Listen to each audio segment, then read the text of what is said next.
Шәһәр халкы йортның подъезды коршына чәчәкләр һәм уенчыклар китерә. Бу фаҗига бөтен кешене тетрәндерде. Янгында абыйлы сеңелле ике сабыйның гомере өзелә. Малайга 5, кызга бары тик 2 яшь ярым була.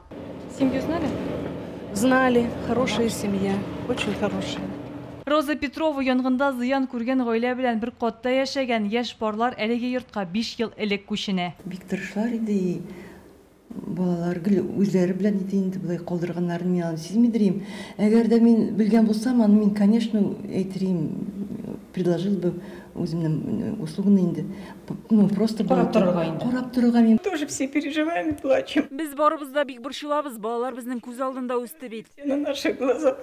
В магазин вышла. Әниләре кибеткә чыгып киткән, ә ул булмаганда сабыйлар анда нәрсә белән шөгыльләнгән, кем белсен, бәлки шырпы белән уйнаганнардыр. Янгын турында хәбәрне диспетчерлар кич 7 туларга 22 минутта ала. Аларга йортның 3нче катындагы балконда төтен күргән бер кеше шалтырата. Фаҗига урынына коткаручылар 8 минуттан соң килеп җиткән. 10 минут эчендә янгынны сүндерәләр дә. Янгын балконда чыккан дип фаразлана, аннан ут кухняга күчә. Коткаручылар кызның гәүдәсен кухняда өстәл астында табып алалар. Малайны бәдрәфтә унитаз артында. Мөгаен балалар янгыннан куркып качкан булгандыр. Хәзер янгын чыгуның берничә сәбәбе карала. Бу балалар шуклыгы яки өстәге каттан төшкән тәмәке төпчеге. Югары катларда яшәүчеләрдән сорау алганнар инде, әмма берсе дә тәмәке тартмыйбыз дигән. Хәзер аларның сүзләренең дөрестлеген полиция ачыклаячак. Пожар произошел в однокомнатной квартире. Янгын бер бүлмәле фатирда чыккан. Гаилә әлеге йортта 5 ел яши. Тәртипле гаиләдән саналалар. Әтиләре автослесарь булып эшли, әнисе балалар бакчасында тәрбияче. Воспитателем в детском саду.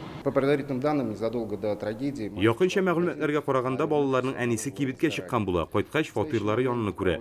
Хәзер бу фаҗиганың сәбәпләрен ачыклау буенча комплекслы тикшерү эшләре алып барыла. Тиешле экспертизалар билгеләнгән. Тикшерү дәвам итә.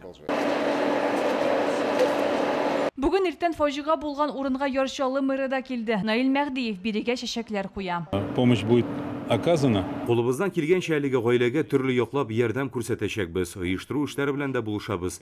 Тик балаларны кире кайтарып булмый.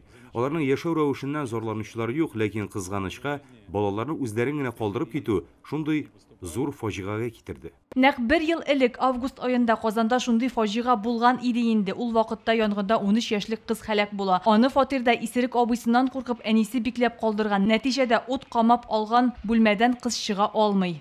2022 ел башыннан республикада 2966 янгын теркәлә. Фаҗигада 80 кеше һәлак булды. Шул исәптән 3 бала да. Бу саннарга кичә гомерләре өзелгән 2 сабый да өстәлгән. Ярчаллыга әлеге гаилә Сарман районыннан күчеп килгән. Бүген әти-әнисе улын һәм кызларын шунда җирләде. Ярчаллыдан Гөлнара Миңнеханова, Александр Лихачев, Яңа гасыр каналы.